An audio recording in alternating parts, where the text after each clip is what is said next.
Metal Deck de Acesco, el entrepiso que se adapta a todo tipo de estructura en una presentación de Al Oído.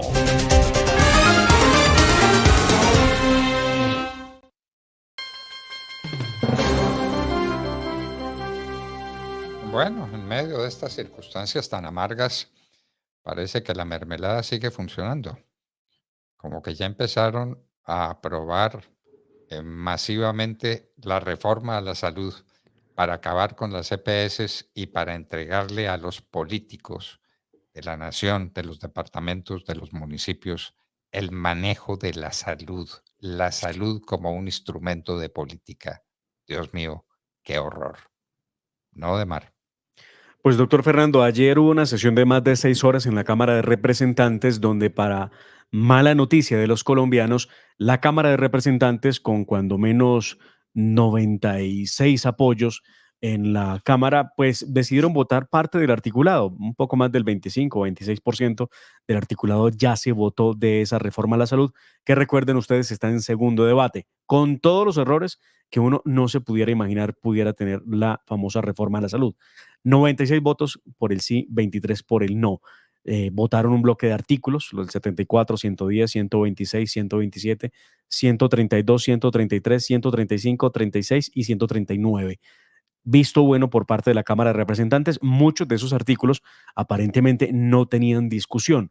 Lo grave del asunto, doctor Fernando, es que son 35 artículos que ya quedan votados y de los 143 artículos que tiene la norma que pretende tramitar Gustavo Petro y su gobierno.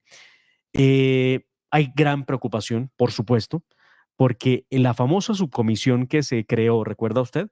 Que había Sí, planteado Julia Miranda Londoño, Catherine Miranda, realmente no dio el resultado que se esperaba y la presentación de conclusión de esa subcomisión fue realmente vergonzosa. No dio ningún detalle sobre cómo se llegaba a un consenso, como lo pedía Gustavo Petro, supuestamente, ¿no? Porque Petro es feliz viendo cómo esto se vuelve un caos todos los días. 11:10 de la noche se levantó la sesión. Estuvimos pendientes de esos 35 artículos de los 143. Realmente, doctor Fernando, uno de los primeros temas que sorprendió el día de ayer, bueno, varios, pero le cuento el primero. ¿Recuerda usted, César Gaviria, hace tan solo menos de 3 o 4 días, había dicho que no respaldaba la reforma a la salud y en eso ha venido siendo reiterativo? Pero una cosa dice el director del Partido Liberal y otra muy distinta hacen sus congresistas, por supuesto, del Partido Liberal, que ayer apoyaron, todos a una, como en Fuente Ovejuna, el famoso proyecto de ley de reforma a la salud. Así que Gaviria, de nada sirve que diga que no apoya cuando realmente sí apoya, o su bancada hace lo que le viene en gana. El Centro Democrático, Cambio Radical se retiraron del debate, por supuesto, para evitar temas de quórum. Los demás partidos empalagados con la mermelada. Y me llamó la atención también una declaración de Marta Alfonso, que es del Alianza Verde, del Partido Verde, el partido de Claudia López. Ella, que es una de las ponentes del proyecto, admitió, como si fuera lo más normal, que la reforma no tiene concepto de viabilidad financiera del Ministerio de Hacienda.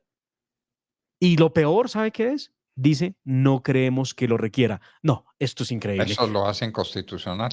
Lo hace inconstitucional, pero doctor Fernando, ¿cómo puede decir esta señora que cree, además esa expresión, creemos que no lo requiera? No, esto no puede ser. Veámosla y escuchémosla para que ustedes la conozcan. Marta Alfonso, Alianza Verde. Quiero hacer varias precisiones. La reforma no tiene hoy un concepto de viabilidad financiera del Ministerio de Hacienda porque no creemos que lo requiera. Lo que está haciendo la reforma es una redistribución, un cambio de uso en procura de mejor calidad y mayor acceso a la atención con la misma plata que tiene asignado año a año y que es un presupuesto creciente, ya garantizado, cerca del 23-24% del presupuesto general de la nación se destina a la salud en Colombia y esa es la plata que financia esta reforma. Entonces tenemos a esta representante diciendo como sin más ni más que el proyecto no requiere de impacto fiscal y de concepto favorable por parte de Minhacienda.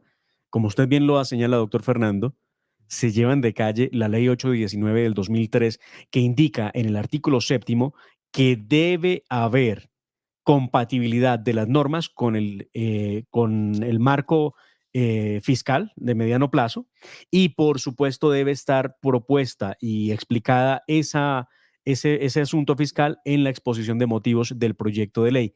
Este no es el caso y mienten cuando dicen que creen que eso no tiene necesidad no tiene impacto fiscal. Recuerde usted que el mismo exministro Campo decía en algún momento en un documento que expidió el mismo gobierno que efectivamente los gastos en los que se incurre con la nueva reforma a la salud es de 5.4 billones de pesos para el año 2024 hasta los 12,78 billones de pesos al año 2033. Así que sí hay un gasto, sí hay un impacto fiscal en la famosa reforma a la salud. No cabe ninguna duda y la Constitución política ordena que si hay una ley que tenga efectos fiscales debe tener concepto del Ministerio de Hacienda, porque pues hay que saber de dónde viene el dinero. Bueno, Demar, al fin el Pero ministro... Sí, diga, Perdóneme, diga. no, perdóneme, antes de irnos de este tema de la reforma a la salud, la reacción de Andrés Forero, el representante del Partido Centro Democrático, frente a lo que estaba pasando anoche en la aprobación de la reforma a la salud, y también la reacción muy preocupante de ASEMI, que es el gremio que recoge a las EPS en el país. Rápidamente vamos con Andrés Forero.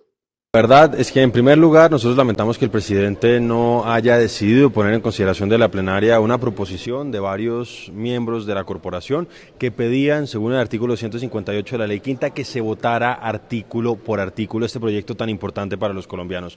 Adicionalmente, algo que quedó en evidencia y que reconoció la propia coordinadora ponente, la doctora Marta Alfonso, es que hoy no hay claridad de cuánto cuesta esta reforma. El secretario de la corporación... Bueno, y por su parte, doctor Fernando, desde ASEMI, Ana María Vesga, presidenta de ASEMI, expresó la preocupación por la aprobación de esos artículos de la reforma a la salud sin los respectivos debates, porque de lo que se trata es darle pupitrazo. Vamos a ver qué pasa. No sabemos todavía de citación hoy para la Cámara de Representantes, tampoco hay citación hoy en el Senado de la República para avanzar en la reforma a la salud y por otra parte, que usted ya lo anticipaba, en la famosa debate para el cannabis con fines recreativos. Qué horror, qué horror. Bueno, mientras tanto, los transportadores están listos para irse a paro. Sí, Si señor. le faltaba algo a este país. Sí, señor. Ayer estuvieron algunos de los voceros de los transportadores en el Senado de la República pretendiendo poder participar en medio de la discusión, en medio de las proposiciones y constancias que hacían los congresistas del tema del combustible. Querían hablar y lo que dejaron claro durante su estadía en el Congreso ayer es que ellos definitivamente están listos para irse a un cese absoluto de toda actividad en caso de que empiecen a incrementar los precios en los combustibles. Y es que ellos están advertidos. Recuerde usted que el ministro Bonilla, el ministro de Hacienda, había declarado que en octubre no se haría alza de los combustibles porque estábamos en tema electoral, que después de octubre vendrían las alzas. Recuerde que para la gasolina todavía nos crean 3 alzas en el precio y para para el diésel viene alza para equipararlo con el precio de la gasolina. Así que ténganse finos porque lo que se viene es más gasto en el precio del combustible. Muy bien. ¿Otra vez indígenas en el Parque Nacional? ¿Era lo que faltaba? Ayer lo padecimos. Esto es este país cada día sin ley. Es increíble cómo un grupo de indígenas en Vera ayer bloquearon, doctor Fernando, la entrada a Bogotá por la 80 y estos señores les importa cero si el mundo se acaba al lado de ellos. Las ambulancias, las emergencias, la gente necesitando llegar a su trabajo, pues tuvieron que ir al paso en el que avanzaba la minga indígena hasta que se establecieron en el Parque Nacional. Desde el distrito han dicho que no van a permitir que ellos se queden allí, pero pues evidentemente allá terminarán. Y es increíble como la policía lo que hace, en cambio de obligarlos a que si quieren marchar lo hagan por la acera o por un carril, ellos simplemente se toman todos los carriles y les importa si este país produce o no produce. qué vergüenza la falta de autoridad que tenemos en Colombia. Qué vergüenza. No hay autoridad, hacen lo que les da la gana. Ese tema indigenista lo tenemos que tratar a fondo, ¿no? Hay un libro famoso escrito sobre el particular, sobre eh, la posición indigenista o la extorsión indigenista que la estamos permitiendo. Tenemos que hablar con el autor de ese libro, ¿no le parece bien? Sí, señor, voy a buscarlo porque es el doctor Eugenio Trujillo Villegas el que ha escrito sobre ese tema, la extorsión indigenista. Sí, señor. Muy bien, muy bien. Vamos a hablar con el doctor Trujillo Villegas porque esto es inaudito. Resulta pues que a los indígenas hay que darles derechos, pero tienen derechos que no tiene nadie más y tienen la tierra que no tiene nada más y nada, no hacen nada con la tierra y la función social de la propiedad no existe para ellos y la obligación de trabajar no existe para ellos y les giran miles de millones de pesos para mantenerlos tranquilos. ¿Esto qué es? Sí, los indígenas son colombianos, como lo somos todos, que se les permitan, que tengan unos resguardos y que manejen sus cosas, las que se pueden manejar internamente sin que afecten al resto del país, que las manejen. Es una comunidad que hay que respetar, pero que sean dueños del país, eso de ningún modo. Bueno, Demar, ¿cómo va la intención de voto en Bogotá? Hay nueva encuesta. Sí, señor. De hecho, dicen desde el pacto histórico que aquí hay algo que no les cuadra, que pareciera que todo quiere favorecer e inflar a Carlos Fernando Galán, que sigue aumentando la intención del voto en Bogotá. De acuerdo con la más reciente encuesta que hace RCN a través del sistema tracking, para el mes de septiembre, Carlos Fernando Galán tenía un 53.1% contra un 19% de Gustavo Bolívar. Pero para el mes de octubre esa medición avanzó y a Galán lo pasaron del 53.1% al 57.9% contra el 15.9% de Gustavo Bolívar. Pues más que lo dobla a Gustavo Bolívar, Bolívar insiste en que lo están desinflando a Galán y que no tiene Lo, tanta popularidad. lo Yo dobla, no, lo triplica. lo triplica. Yo creo que le están cobrando. Recuerde usted que en Bogotá el 68% desaprueba al presidente Gustavo Petro. Muy bien. De manera pues que eso es lo que se viene y la gente puede que no tenga mucho entusiasmo por Galán, pero como las otras candidaturas se presentaron tarde y se presentaron mal, hay que tener una candidatura que no sea enteramente la candidatura del petrismo, ¿no? Y Pues creo que entonces, aquí va a ocurrir el fenómeno de tantas veces en Colombia, ¿no? Se vota no a favor de alguien, sino en contra de. Y pareciera que esa es la opción que toma Bogotá. bueno, entonces tenemos esa nueva encuesta que hubo de la crisis ministerial de Mar. Usted nos amenazó con ella y nos dijo, ya Bueno, viene la no, crisis desde ministerial Palacio y amenazan con la crisis ministerial. Bueno, ha habido nuevo tema respecto a la crisis ministerial. Algunos están ya hablando de la salida del ministro de la Defensa, Iván Velázquez. Eh, Hay un tema que yo coincido con usted, lo veo muy difícil, y es que creen que es posible que llegue a ser ministro de Defensa el general William René Salamanca, quien es hoy director de la policía. Vamos a ver, para verdad es el tiempo, vamos a ver que eso realmente ocurra. Lo cierto es que uno de los que estaría por salir sería Iván Velázquez, pero no lo haría ahora en este mes ni tampoco en el entrante, sino a mediados de diciembre. Y no sabemos si todo el tema de movimiento ministerial quede para diciembre. Por lo pronto, está funcionando el amago de algunos cambios ministeriales donde saldría Mauricio Liscano, donde saldría Luis Fernando Velasco, donde saldría Álvaro Leiva. Habría funcionado porque están logrando por lo menos mayorías en la Cámara de Representantes. Y usted sabe que eso no es gratis. eso no es gratis, eso es con mermelada de por medio, con mermelada de por medio. Qué horror. El ministro de Defensa no puede tener una actuación más lánguida, más triste, pero no olvide, tiene dos de sus amigas en Guatemala en una terna famosa que sobre eso no se volvió a hablar, ¿no? pero una terna es una terna y una nueva terna, eso no existe en la Constitución Política de Colombia, la nueva terna. No existe y no fue tramitada por lo menos como debió haber ocurrido. Primero, debió haberse manifestado por parte del presidente que aceptaba la renuncia a estar ternada de la doctora, caramba, se me olvida el Amparo nombre de la Cerón. Amparo Cerón, gracias. Porque pues ella nunca dijo ni manifestó ni le dijeron que ella quedaba por fuera. Es más, ha dicho expresamente que ella persiste y que, Claro. la y que está en la terna y que quiere que la voten. Entonces, que la voten con B corta, ¿no? Eh, Sí, sí, sí. Sí, porque bueno, el plan de Gustavo Petro es votarla con B larga. sí, votarla con B larga. Entonces, eso tenemos y entonces hay dos amigas del ministro de Defensa en la terna. Dos de las que actuaron en Guatemala, vaya pregunte en Guatemala por ellas. Y vaya pregunte por el ministro de Defensa en Guatemala, por el doctor Velázquez. Vaya pregunte por ellas, para que le cuenten en Guatemala qué opinan de esos personajes. ¿No? Mejor, sí, repasar la historia antes de que sea demasiado tarde. Y veamos si al fin al ministro Iván Velázquez lo van a poner a manejar la procuraduría, donde ellos Ay, insisten, pero no se le haga raro, no se le haga raro. no se le agarraron. Bueno, Ay, Dios mío.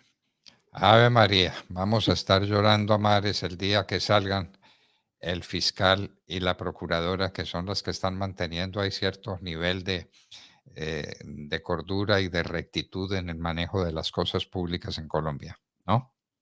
Sí, claro, lo ha habido, doctor Fernando. Si no fuera por estos dos personajes que hoy tienen la Procuraduría y la Fiscalía, no sé qué sería de Colombia. Y sobre todo, porque obvio, el que llegue a ser fiscal tendrá que ser un amigo o por lo menos una persona cercana a los afectos del presidente de la República.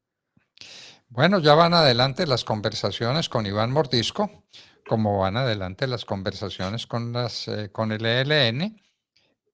Ninguna sirve para nada porque están prometiendo que no habrá ataques de parte y parte, el gobierno cumple, el ejército se queda en los cuarteles, la policía no interviene para nada y mientras tanto ellos hacen lo que les da la gana y lo que les da la gana es traficar con cocaína. La cocaína nunca estuvo tan próspera en Colombia como ahora. Y usted ve los acuerdos que hacen con el ELN, las cosas que dicen, los acuerdos que hacen con Iván Mordisco, con el grupo de Iván Mordisco, ni una palabra sobre el narcotráfico. Lo que sí se ha logrado establecer, doctor Fernando, por parte de fuentes de inteligencia y un documento que ha publicado Blue Radio en las últimas horas, es que esas tales disidencias de las FARC lo que están haciendo es entrenando a unas tales guardias indígenas. Tremendo tema y de la mayor preocupación, porque recuerde usted, doctor Fernando, que esas tales guardias indígenas y guardias campesinas de las que se habla en Colombia son las mismas autoras de la muerte en los Pozos Caquetá del subintendente Ricardo Arley Monroy, quien fue degollado, recuerda usted, allá en los Pozos Caquetá cuando intentaron atacar la empresa Emerald Energy. ¿Quiénes Eh, eran? eh, Las tales eh, guardias campesinas. Intentaron, ¿no? La atacaron. La atacaron, sí, señor. Sí. Muy bien, la atacaron. Y los están entrenando los de las FARC. ¿Cómo la ve? Bueno, muy bien, así la veo. Y no terminemos sin regresar al principio. El dolor que nos produce el ataque de Hamás contra el pueblo de Dios, contra el pueblo de Israel. Estoy recordando mis estudios en segundo elemental sobre la historia sagrada, el pueblo de Dios. Y ese pueblo de Dios es el que ha sido víctima de este ataque infame. Yo le pido de Mar que consiga la grabación donde están las declaraciones conmovidas de una mujer diciendo cómo trataron a las mujeres en la fiesta en el desierto. Le mataban al novio y al pie del cadáver del novio las violaban. Dios mío, ¿no tendrá el pueblo de Israel derecho a defenderse? No a vengarse, a defenderse, porque si no logra descubrir a Hamás, Hamás le repite la dosis. Es un peligro inminente. Es una legítima defensa contra un peligro actual e injusto, como dicen las leyes penales. El peligro de Hamás es un peligro actual e injusto contra el pueblo de Israel, y el pueblo de Israel tiene el más perfecto derecho a defenderse. Diga lo que diga Gustavo Petro, ¿no? Y mientras tanto, Gustavo Petro no deja de ofender al pueblo de Israel, doctor Fernando, y evidentemente esto cierra la puerta, no tengo duda ninguna, a la cooperación internacional entre ambos países. No ha sido diligente el trato de Gustavo Petro con Israel por apoyar a los palestinos que están efectuando el ataque. Ahora Petro ya inventó que estos palestinos de Hamas son de derecha. No, este señor definitivamente no sabe qué dice. ¿Los Sí, palestinos de Hamás son de derecha? sí, sí, sí. En respuesta a un trino de J.P. Hernández. Pero permítame, le leo el trino de Gustavo Petro a una respuesta que hace al ministro de Defensa de Israel. Había dicho el ministro de Israel lo siguiente: no habrá electricidad ni alimentos ni combustible. Estamos luchando contra animales humanos y actuaremos en consecuencia. Fue lo que dijo el ministro de Defensa de Israel, Yoav Galant. Ante esto respondió Gustavo Petro: esto decían los nazis de los judíos. Los pueblos democráticos no pueden permitir que el nazismo se establezca en la política internacional. Israelíes y palestinos son seres humanos sujetos de derecho internacional. Este discurso del odio, si prosigue, solo traerá un holocausto. Ahora Gustavo Petro trata de nazis a los israelitas. Qué horror, qué horror. Esto es legítima defensa del pueblo de Israel contra un ataque actual e injusto. El ataque que se consumó, se consumó. El riesgo inminente de un nuevo ataque existe, y el pueblo de Israel tiene derecho a sobrevivir, a que no lo asesinen, a que no le violen sus mujeres, a que no le maten sus niños, sus ancianos, a que no destrocen las calles de sus ciudades. ¿Tiene derecho a defenderse? Claro que tiene derecho a defenderse. Y jamás está metido dentro del pueblo palestino. No es el pueblo palestino. Hay que distinguir. Palestina es mucho más grande. Los de Hamás son una minoría, pero una minoría enormemente peligrosa, activa, respaldada por Irán y respaldada por Hezbollah.